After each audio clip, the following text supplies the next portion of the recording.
예, 박대동 의원님. 먼저 대표님은 저희 지역과 특별 인연이고 저를 위해서 그 험난한 육산 북구까지 여러 차례 와주시고 예. 감사합니다. 검찰 개혁이 이 정부의 가장 큰 이슈로 이제 오늘날까지 왔고 그것이 윤석열 현상까지 나타낸 것은 사실입니다. 검찰의 어떤 상징적인 인물이 사실은 대표님이 처음에 먼저 들어오는 분인데 이 정부의 검찰 개혁 방향 우리가 보통은 다 문제를 인식을 하고 있습니다만은 가장 근본적인 문제와 어떻게 검찰을 개혁해야 할지 개인적인 의견을 말씀해 주시고 두 번째 이제 사실 제일 큰 것은 내년도 정권 교체입니다. 저희 솔직히 이와 관련하여 가만히 전략 때문에 우리 자체 내에서 떠오르는 사람이 없고 당이 주고 있고 그런데 경우에 따라서는 대의를 위해서 또 개인의 꿈도 좀 양보하실 뜻도 지금 비춰주셨는데 한간에는 새로운 참신한 인물 이런 인물들이 좀 영입됐으면 좋겠다 그런 의견들도 있는 건 사실입니다. 혹시 계절 보실 때 그만한 인물로 생각해 보신 분이 계시거나 소개하실 분이 있으시면 한 말씀 해주시면 감사하겠습니다. 우선 그거부터 이야기를 하겠습니다. 민주당과 우리 당의 차이는 우리 당은 밖에서 데리고 와서 한번 써먹고 버리는 명망가들 데리고 와서 해보고 버리고 민주당은 밑바닥부터 키웁니다. 그래서 민주당은 결속력이 강하고 선거에 강하고 이 당은 그래서 선거에 약하고 뭉치지 못하고 뿔뿔이 흩어지는 거예요.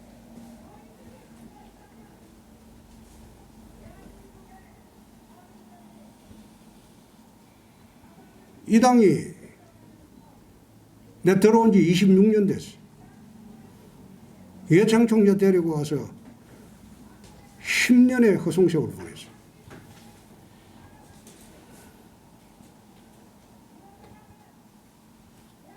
검증 안 하고 데리고 와가지고 그거 이제는 탄핵으로 망하고 그 다음 다시 망하는 절차로 간다는 거 그거는 나는 받아들이기 어렵습니다. 아까 내가 그런 이야기 했어요. 내가 아니면 안 된다 그 생각 없습니다. 그러나 들어올 때는 철저히 한번 살펴보자.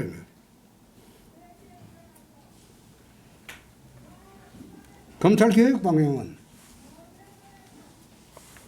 검찰이 지금 수술당하고 해부당하고 있는 것은 자업자득입니다. 검찰의 특징은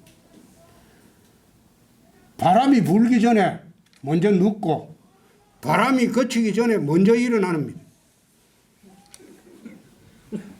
그게 70년 동안 그래왔어요.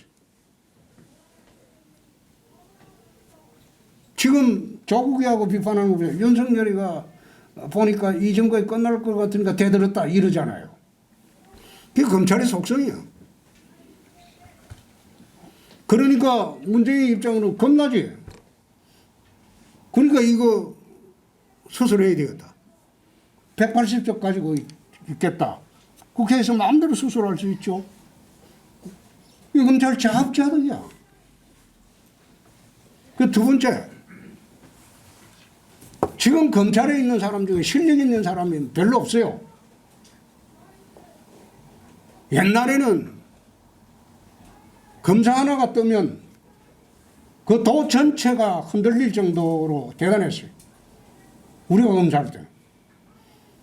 지금은 검사가 경찰한테 음주운전으로 걸려가 수사받는 또 추행으로 걸려갖고 수사받는 그런 시대가 돼버렸는데 무슨 검찰입니까? 검찰 수사권 독점은 나는 그게 수사권 독점은 시대에 떨어진 건 맞습니다. 그러나 검찰을 해체할 만큼 검찰이 무능하지는 않다. 이 정도에서 끝냈으면 좋겠다. 중수청 설립하는 거, 그래가지고 검찰을 완전 무력화하려고 하는 거, 그것은 이 정도에서 끝냈으면 좋겠다. 지금까지는 그나마 검찰이 자업자득으로 할 말 없게 됐지만 더 이상 밀어붙이면 역풍이 불 것이다.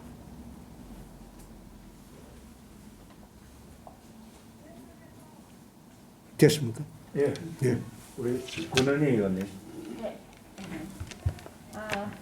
저도 아까 우리 김학용 의원님 말씀처럼 우리 정치계, 지금 정치계에 이 보수 쪽에 김무성 대통령이 또 홍준표 전 대통령이 아주 특출한 경우이라고 생각을 합니다. 그래서 대통령 지난번에 대선에 나오셨지 않습니까?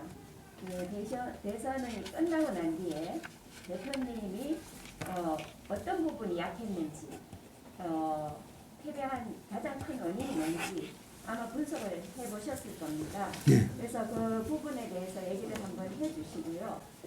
제가 보기에는 대표님의 이미지에 조금 좀 그러니까 실제 가치보다 포장이 좀 덜 되지 않았을까 그렇게 생각합니다. 그래서 이미지와 가끔 한 번씩 나오는 좀 화자되는 말투 이런 부분을 앞으로 좀 어떻게 개선하고 싶은 생각은 없으신지. 지난 대선 때 반기문 씨가 대선 나왔으면 나는 지금 경남지사 계속 하고 있겠죠? 안 올라왔겠죠? 후보가 적당히 없으니까 임명진 비대위원장이 창원을 내려갔어. 출마해달라고. 그래서 내가 사흘을 고민을 해봤어요. 난 고향지사나 하고 공직 정리하는 게 옳지 않느냐. 그래서 고향지사나 하려고 했는데 내가 20몇 년 있었던 당이 없어진다고 하더라고. 후보 못 내면 이게 당이 없어지다. 지지율 4%밖에 안 된다. 그래서 내가 부득이하게 이제 임명진 위원장하고 당의 요청으로 할 수 없이 출마를 했는데 출마하고 난 뒤에 시간이 거의 한 달밖에 안 남았는데 탄핵으로 당은 망해버렸어요. 지난 대선 때 우리 TV 광고를 44회 할 수 있는데 안철수, 문재인은 44회 했어요. 우린 11번밖에 안 했어요. 떨어질 것 뻔한데 10%도 못 받으면 보전도 못 받는데 무슨 광고를 하냐. 광고 시간도 밤 11시 반 넘어서 잘 때 했어요. 비싸다고. 우리 대선 지난 대선 때 대선 자금 집행을 안철수 문재인보다 우리가 150억 절에 덜 했을 거예요. 당에서 대선 공약을 안 만들어줬어요. 공약은 내 입으로 다 했어요. 심지어 한겨레 신문에 자유한국당 대선 공약이 공란으로 나간 일이 있어요. TV 토론을 하는데 토론 시간 직전까지 유세 다니다가 다른 후보들은 준비한다고 하루 전에 하고 쉬고 이러는데 대선 직전까지 돌아다니다가 1시간 전에 김밥 하나 먹고 볼펜만 들고 토론장 갔어요. 적석 토론다. 경기도 어디에 대선 유세 와달라고 해서 가보니까 천변에 30명 모아놔놓고 이건 구의원 선거도 아니고 유세하러 갑니다. 과연 지난번 당이 무너지고 당에서 선거를 포기해버렸고 구성원들도 제대로 뛴 사람도 없었고 내가 서울 시내에서 제대로 유세차 탄 사람이 몇 사람 있냐? 거의 없어요. 유세차는 전부 골목에 처박아 놓고 나갈 명분이 없었잖아요. 탄핵으로 망한 정당이라서. 그런 대선을 해봤어요. 그래서 지난 대선은 저는 끝날 때까지 15%만 받아다오.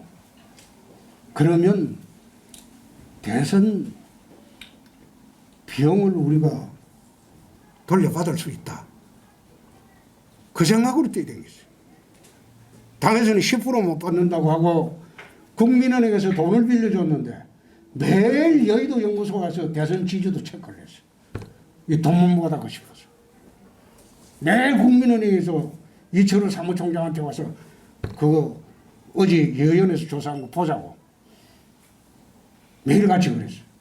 그런 대선을 치러봤습니다. 그래서 지난 대선은 되려고 나간 게 아니고 당이 없어지려고 하니까 그래도 망했지만 집권 여당이었는데 안 나갈 수가 없어서 나왔다. 그리고 이미지 정치를 권 의원님 말씀하시는데 나는 처음부터 지금까지 이미지 정치를 단 한 번도 해본 일도 없고 하지도 않았습니다. 그거 신경 안 씁니다. 세상이 나를 알아주지 않아도 상관없다. 나는 내가 할 일만 열심히 하면 된다. 그 생각으로 살았는데 최근에 와서는 하도 옆에서 이미지를 생각을 해야 된다고 해서 요즘 많이 신경 쓰고 있습니다.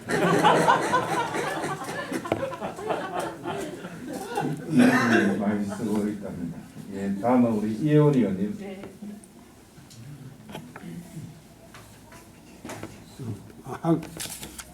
한겨레 아니고 한국일보였어요. 교육 정책이 공란으로 나온 게 정정합니다. 한겨레가 아니고 한국일보랍니다. 사실 요새 이제 제일 국민들 분노하고 있고 어떻게 보면 이번 보선뿐만 아니라 대선에 영향을 미칠 큰 변수 중에 하나가 부동산 실패인 것 같습니다.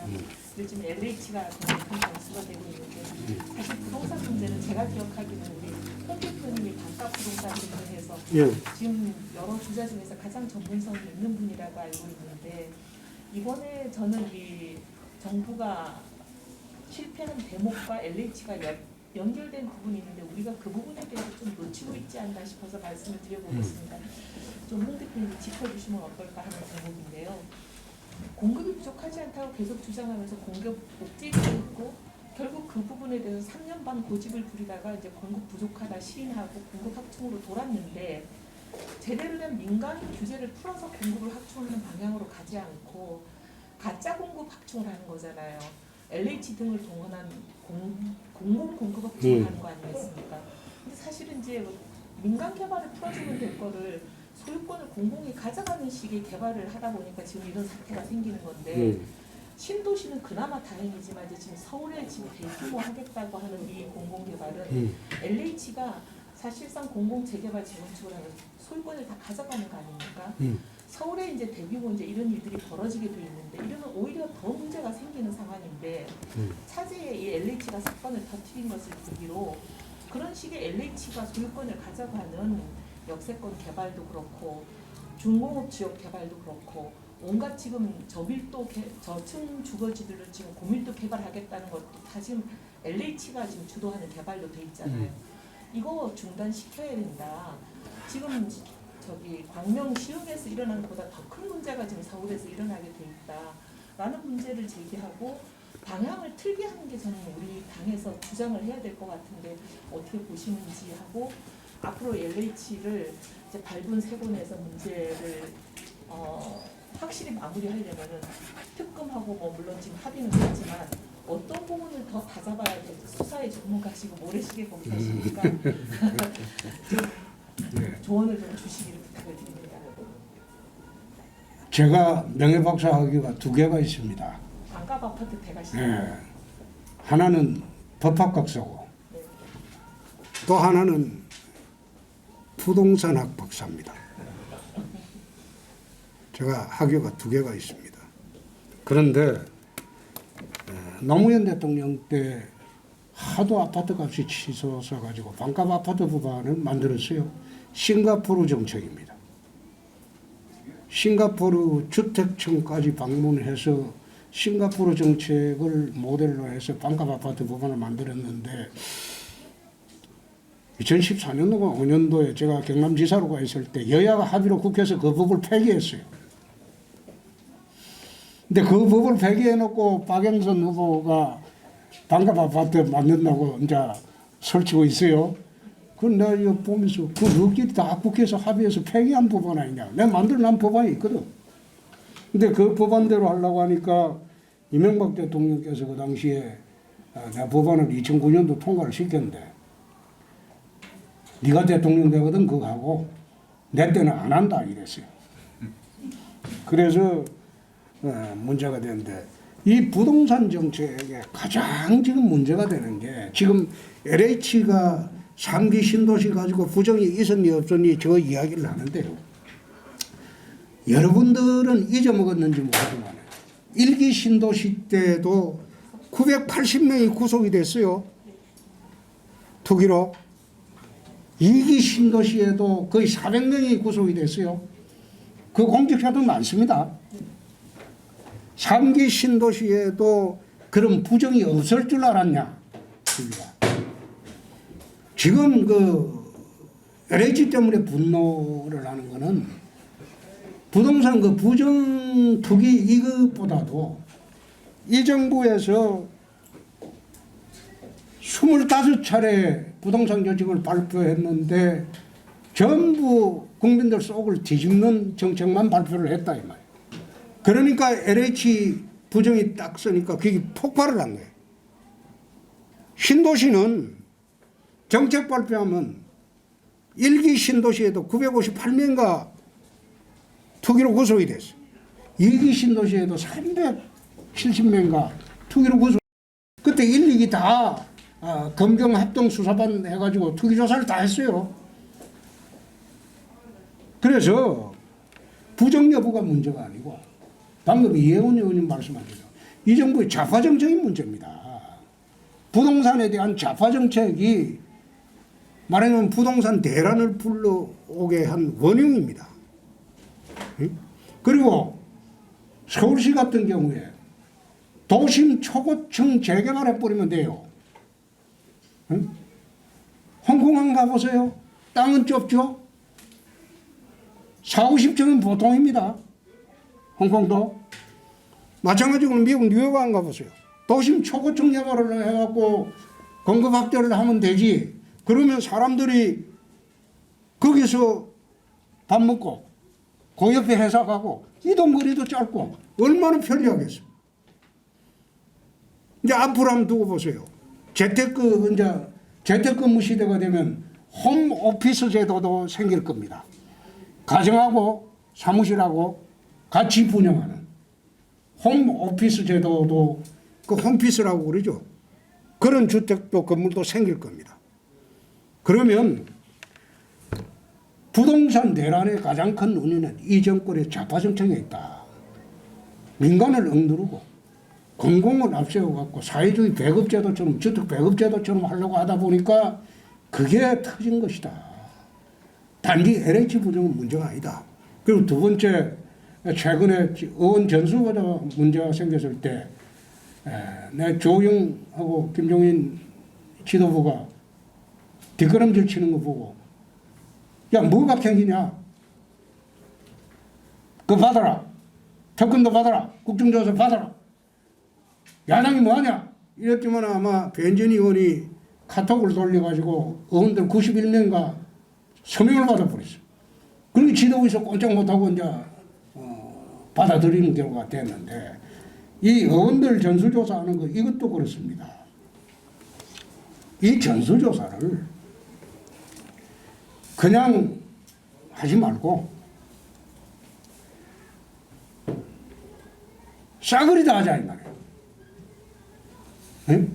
예를 들어서 우리 당은 민변한테 맡기고 그리고 민주당은 헌변동원해가지고 헌변동원 해가지고 양쪽 진영을 다 파보자 이거야. 그래 파가지고 부동산 투기에 혐의 있으면 송행 못하면 집 가라 이거야.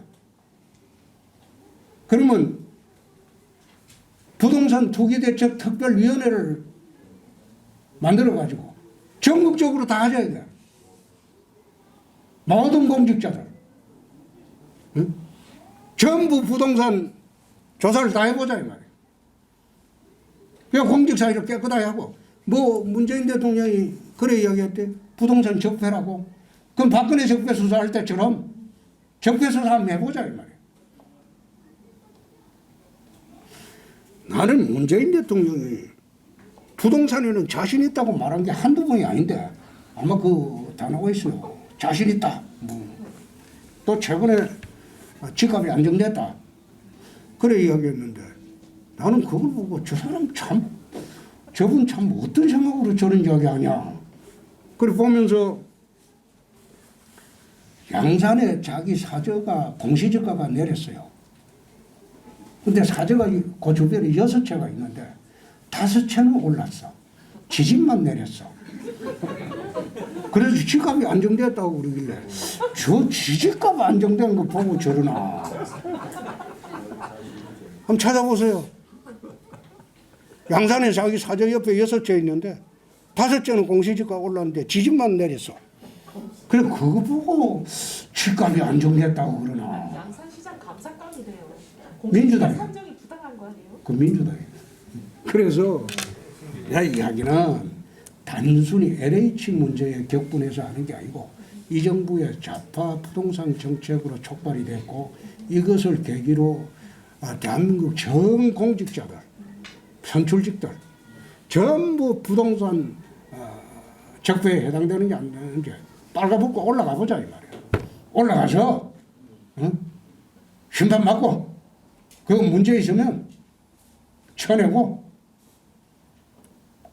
부동산 적폐 조사는 그렇게 해야지. 검찰 이용해서 박근혜 이명박 잡을 때처럼 똑같이 한번 해보자 이 말이야. 그렇게 했으면 좋겠다는 겁니다. 그럼 부동산 잡힐 거예요. 예, 수고하셨습니다. 다음 우리 박정달 선배님 아까 전화한 오랜만에 처음 나와서 드릴 말씀을 듣고 우리 홍 전 대표께서 4월 되면 다시 당으로 하신 걸로 저는 생각합니다. 그런데 한 가지 당부의 말씀과 물어볼 것은 저 이번에 체크를 당한 것이 이 오세훈 후보와 나경원 후보 그리고 지금 현재 원내제를 실시되는 양 후보의 경선, 시민경선입니다. 그런데 나경원 후보와 오세훈 후보 전화 문의할 때 저는 전화를 못 받았어요. 옆에 있는 민주당 당원들은 받았어요. 그래서 과연 우리 당의 후보 선출 시에 저런 경선 방법이 맞는지 그걸 한번 생각해 볼 때가 됐다. 지금 당원들이 굉장히 소외감을 많이 느끼고 있습니다. 당원이 안 보여요 지금.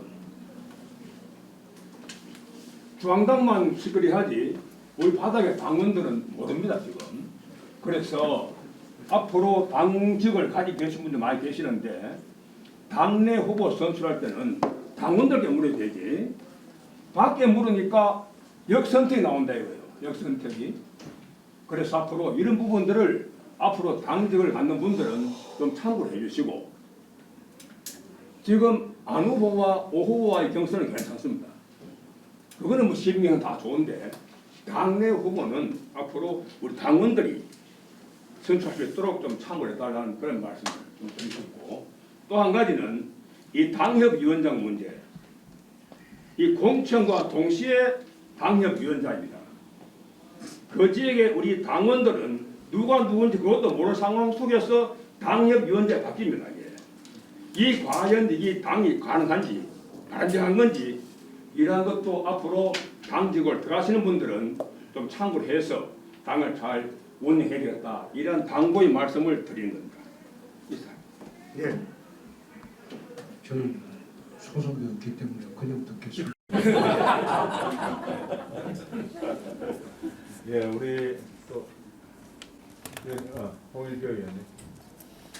그 윤석열 얘기 좀 조금 더 해주죠. 그 아까 문정권은 앞으로 내년 대선을 사자구도로 끌고 가려고 할 것이다 이런 말씀을 하시면서 윤석열과 제1야당은 따로 이렇게 후보를 낼 수도 있는 것처럼 말씀하셨단 말이에요. 그래서 이제 그게 우리 고민이죠. 가장 큰 윤석열이 이제 물론 어떻게 될지는 모르지만 현재로서는 무시할 수가 없는 존재이기 때문에 이걸 어떻게 우리가 잘 제1야당하고 통합시키고 같은 편으로 갈 수 있게 만들 수 있겠느냐 그런 고민이거든요. 그래서 그런 거에 관련된 어떤 지금부터 뭔가를 우리가 좀 해야 된다라든가. 제가 드린 말씀은 저 사람들의 책략이다. 그럴 수도 있겠죠. 그렇죠. 윤석열을 이용한 야단 분열 책동이 있을 것이다. 그리고 자기들은 이재명하고는 같이 가기 어려우니까 거기에 사자구도로 만들려고 할 것이다. 나는 그거를 문 대통령이 그래까지는 할 수 있겠어요. 문 대통령 주변에 있는 주사파 애들이 있으니까 가들이 그런 구상을 할 것이라는 거죠. 문 대통령이 아마 구상을 내주면 집행만 하는 것이고, 그래서 그 책략이 주요할 것이다. 그래서 내년 대선을 87년도 대선의 재판으로 만들 수 있지 않을까. 나는 그런 걱정을 하는 겁니다.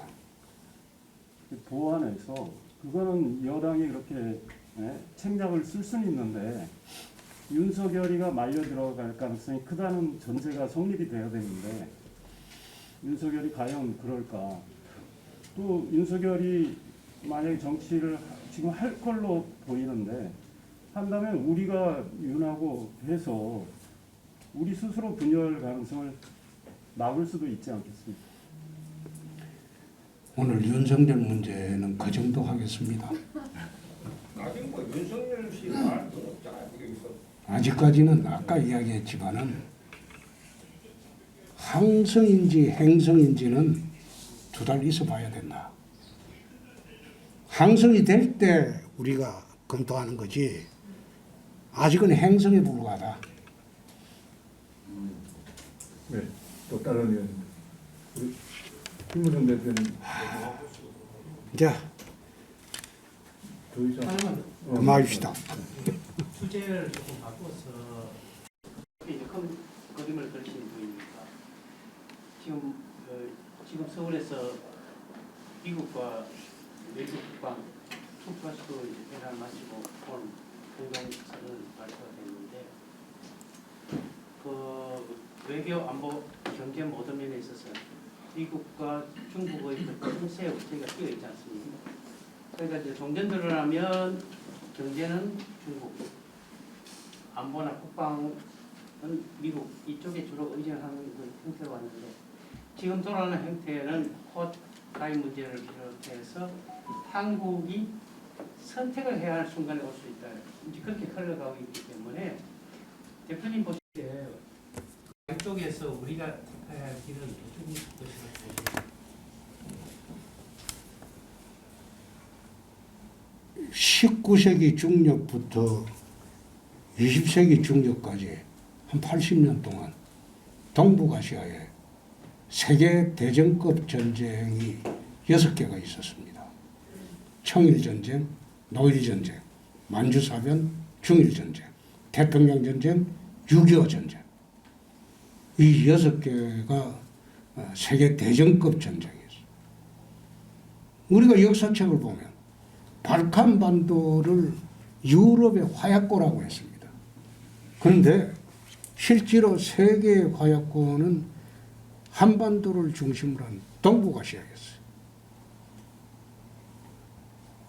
그런데 이 6개의 전쟁을 치르고 난 70년 동안 왜 한반도에 전쟁이 없었을까요?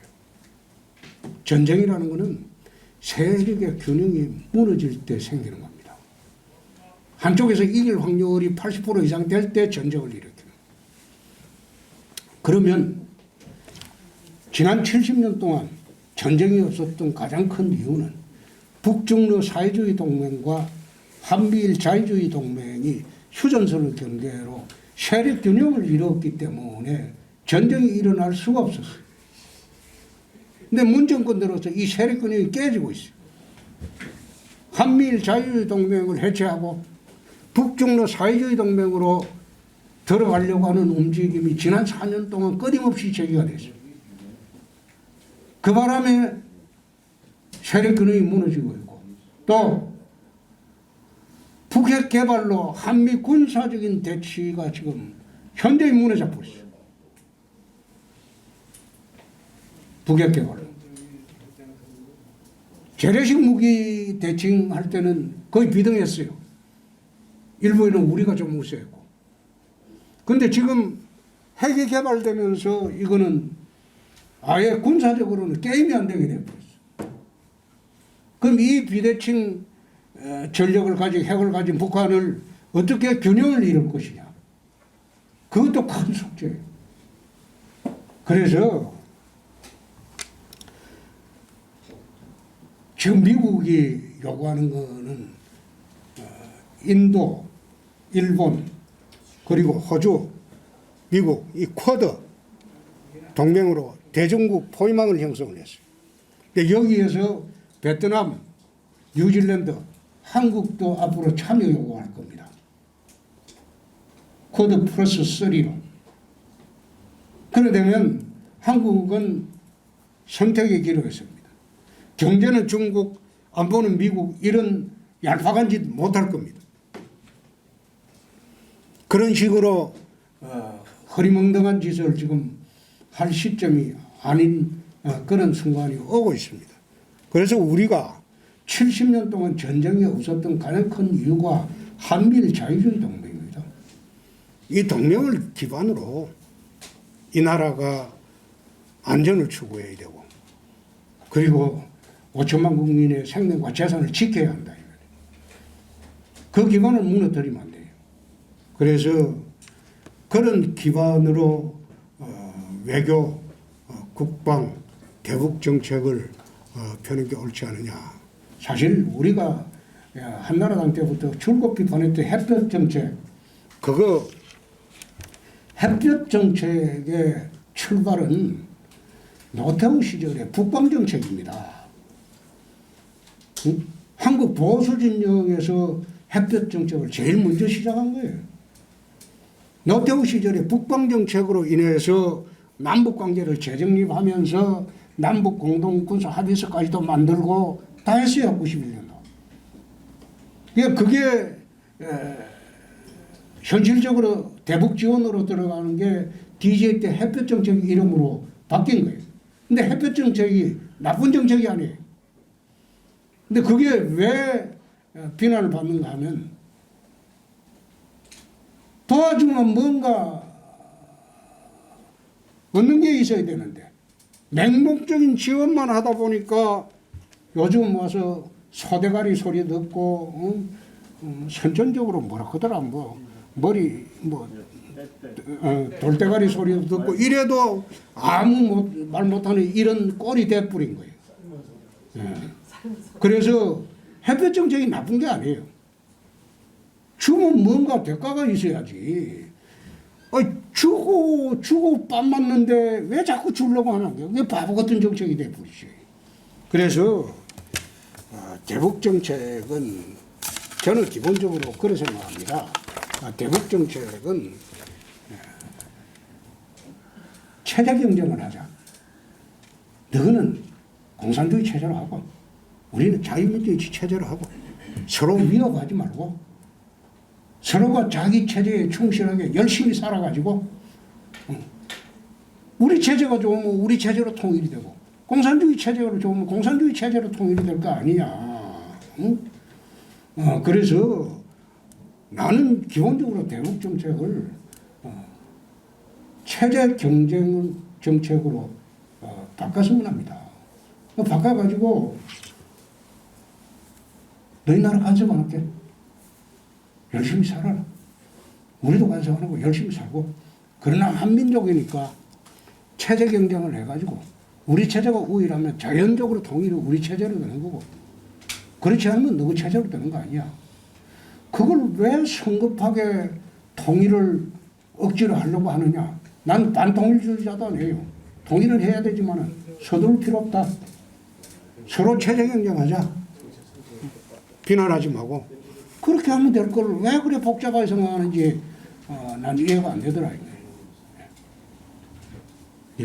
네, 수고했습니다. 자, 이제 끝났지. 자, 이제 마칠 시간이 됐는데 우리 마지막으로 김문정 대표님. 저하고 15대 동기 예. 그리고 지금 15대 중에 손자네요. 아닙니다. 지금 서루이 있고 김민석이. 수업이하고 서루이 김민석이 15대. 김민석이 우리 당이 혼자지. 우리 당에는 혼자. 그뭐 자연스럽게 지금 무소속인데 우리 당이라고 표현하는 거는 같은 식구다는 하여튼 그 홍 대표 말씀에 강경운양하고 사실상 우리 모두가 아마 나와 똑같은 심정에서 그 1시간 30분 동안 마음을 조마조마하게 들었는데 아무 문제 없이 잘 넘어간 거에 대해서 그동안 홍 대표가 절대 마인드 컨트롤 노력하고 성공한 모습을 보니까 정말 참 기쁜 마음입니다. 홍 대표 말씀하시는 내용에 전반적으로 생각이 똑같아요. 우리하고 나하고 다 공감할 겁니다만 우리가 103석인데 102석. 103석이었는데 또 나가지. 뭐 또 탈당하고 또 하나 받아들이고 102석인데 지금 한 사람 한 사람이 굉장히 우리한테 소중한 그런 위치인데 큰 영향을 가진 우리 큰 자산인 홍 대표를 아직까지 입당을 거부하는 이런 옹졸한 이러한 그릇 가지고는 우리가 집권할 수 없다 하는 점을 다시 한번 강조하고 결국은 뭐 시간 문제지 입당하시리라는 생각이 듭니다. 발언 중에 뭐 중요한 대목이 김종인 위원장이 당 대표격인데 전국을 다니면서 우리한테는 사람이 없다 이야기하고 다니는데 우리 당내에 우리 진영에 인물들이 있습니다. 그런데 마이크를 독점하고 있습니다.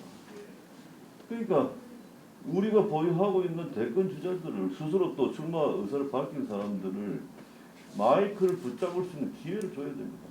그러니까 비대위원회 참석하게 해가지고 발언의 기회를 주든지 아니면은 대권 주자들끼리의 회의체를 만들어가지고 비대위원장이 주재해서 국민 앞에 자기의 소신을 밝힐 수 있는 그런 기회를 주지 않고 인물 없다고 자꾸 상처를 입히는 이러한 것이 과연 우리가 집권 세력으로서 있을 수 있는 일인가? 뭐 이렇게 참 답답한 그런 마음을 다시 한번 치력을 합니다. 또 말씀 중에 집권은 연대해야 된다. 뭐 BJP 연대를 말씀하셨는데 그동안 독재자의 마지막이었던 노태우 대통령 이후에 지금까지 집권하는 세력은 전부 연대 세력이었다는 것을 우리는 다시 한번 돌이켜봐야 됩니다. 그래서 그런 의미에서 중도 이미지를 갖고 있는 안철수를 우리가 잘 활용해야 된다 하는 생각에 대해서도 뭐 전적으로 동감의 말씀을 드립니다.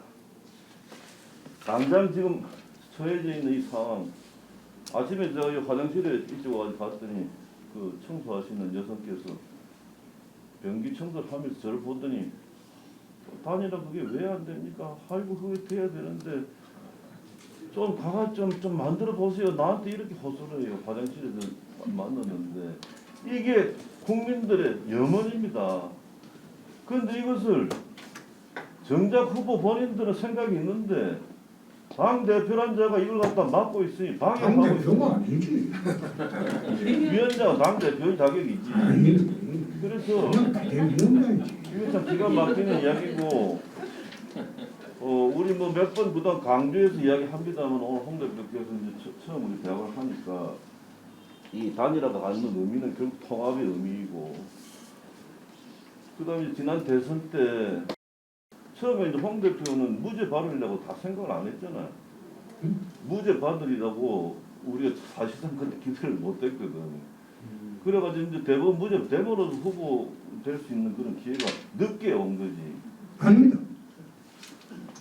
아니 그 고등법원의 무죄 되고 난 뒤에 그 기회가 왔어요.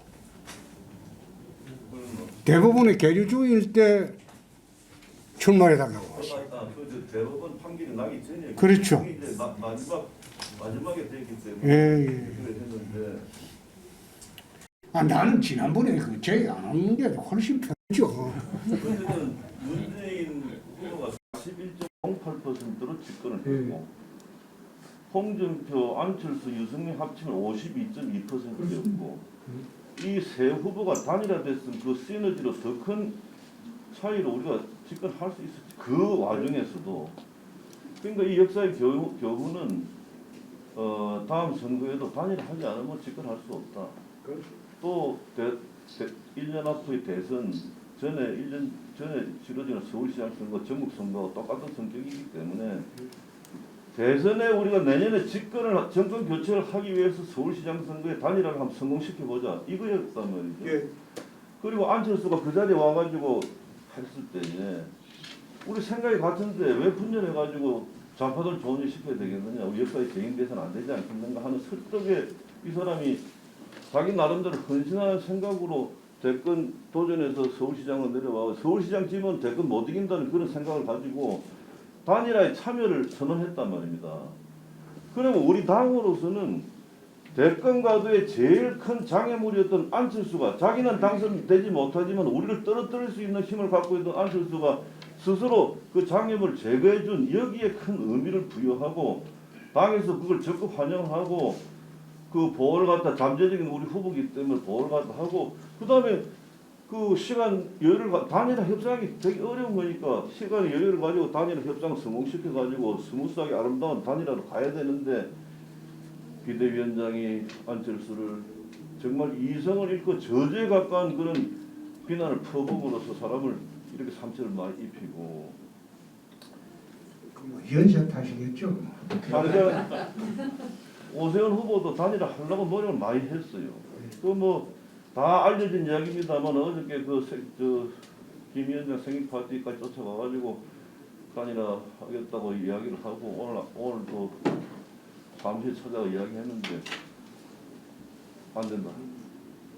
이래가지고 결국에 깨진 겁니다. 지금 안철수가 이제 그 다 받겠다 하고 던지고 오세훈도 좋다 해가지고 실무자끼리 만난다. 그 실무자 만난 게 지금 이제 결렬됐다고 지금 보도가 되어 있습니다. 그 이거는 정말 이 답답한 이 마음을 진짜 뭐라고 표현을 해야 될지.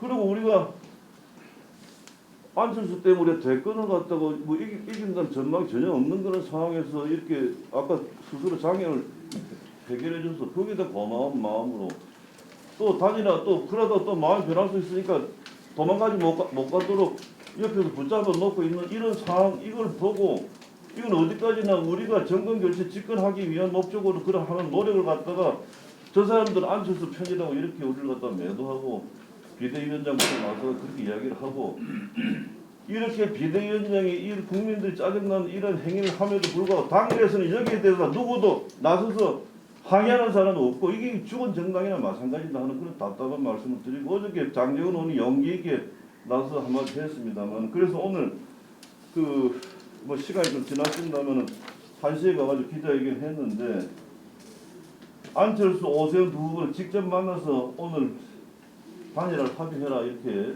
했고 19일 이후 후보 단일화 협상 선거에 전혀 도움이 되지 않는다. 3. 후보 단일화에 걸림돌이 되는 김종인 비대위원장 즉각 사퇴해라. 두 야당 구성원들은 후보 단일화에 방해되는 어떠한 사고 비난이나 인신공격 즉각 중단해라. 심지어는 부인들 이야기까지 나와가지고 비판한단 말이야. 이걸 볼 때 국민들이 우리를 수준을 어떻게 보겠냐 이겁니다. 그런데 지금 김종인의 뜻을 가지고 그 팀장을 맡고 있는 김근식이가 오래전부터 투표용지 인쇄하기 전까지 단일화하면 된다라고 이야기 공언했었지 않습니까? 지금 그걸 그렇게 몰고 가는 겁니다. 이래 가서는 안 된다. 오늘이라도 두 후보가 이제는 협상팀 맺기 전에 두 후보가 만나가지고 합의를 복잡단에 합의를 보고 그러면 내일 두 후보가 각각 등록을 하고 그 이틀 동안의 여론조사를 통해 가지고 후보 결정되면 지는 사람이 후보 사퇴하면 되는 거 아닙니까? 이걸 그렇게 하는 것이 이제 남은 이제 마지막 지금 희망입니다. 그래서 그걸 위해서 우리 다 같이 좀 노력을 해달라는 그런 뜻들이라고 이상입니다. 예, 수고하셨습니다. 오늘 더 좋은 세상으로 26차 세미나 우리 홍준표 대표님 모시고 많은 토론을 했습니다. 몇몇 우리 많은 회원님들이 우리 홍 대표님에 대한 이미지 개선을 많이 요구를 했습니다. 본인의 대답은 참 좋은 부분을 제가 하나 발견했는데요. 이미지 쇄신은 같이 하는 정치인이 누군가에 따라서 달라진다. 근데 홍 대표님은 독고다, 계보가 없다. 뭐 이런 뜻하고는 다른 거겠지만은 이 혼자 하는 정치가 아니고 같이 하는 정치인들이 주위에 많아야 되지 않을까. 특히 협치를 할 수 있는 정치인사들이 우리 홍 대표 주위에 많이 계시지 않을까 그런 생각을 하면서 많이 달라진 모습을 보여주었습니다. 그리고 홍 대표는 호불호가 분명한 정치인입니다. 앞으로 홍 대표님의 앞날에 더욱더 큰 발전을 기원드리면서 오늘 세미나 마치겠습니다. 고맙습니다.